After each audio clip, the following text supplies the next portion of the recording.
Hello and welcome to the IG Market News. I'm Brenda Kelly. It's the 3rd of July 2013. It feels a little bit like summer 2011 with the euro crisis back in force and Portugal's bond yields heading above that 8% mark once again.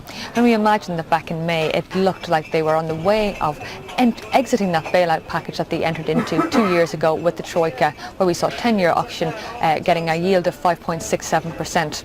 That 3 billion now is probably worth around 2.5 billion, and it does go to show that the austerity packages that are in place in the peripherals, and of course I think in the core as well, are perhaps starting to take their toll. And what is concerning about Portugal at the moment is that it will have a knock-on effect on Spain, which is in a critical condition in regards to its banks at the moment, and of course over the last number of months has been very much on the cliff of asking for a bailout.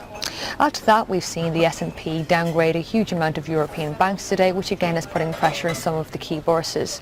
And then we have the political upheaval in Egypt, where it looks like we may have a coup with the military stepping in if we have no decision made from President Morsi there.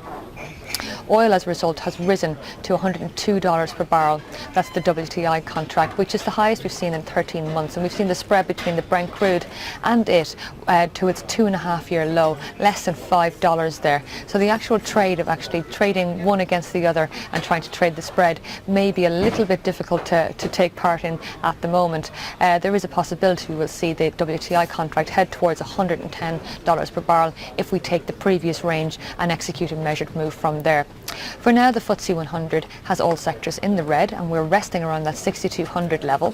What we need to see is that the actual basic price remains above the lows that we saw last month. Ultimately, if we fall below the 6,000 level, we can see gravity perhaps stepping in. We're already looking to see the Dow open about 77 points lower, and we have a huge amount of data out today. It's ADP employment numbers. We'll also have a look at the supplies of oil later on this afternoon there, which may give us a little bit more volatility in afternoon trade. For more information, please log on to IG.com.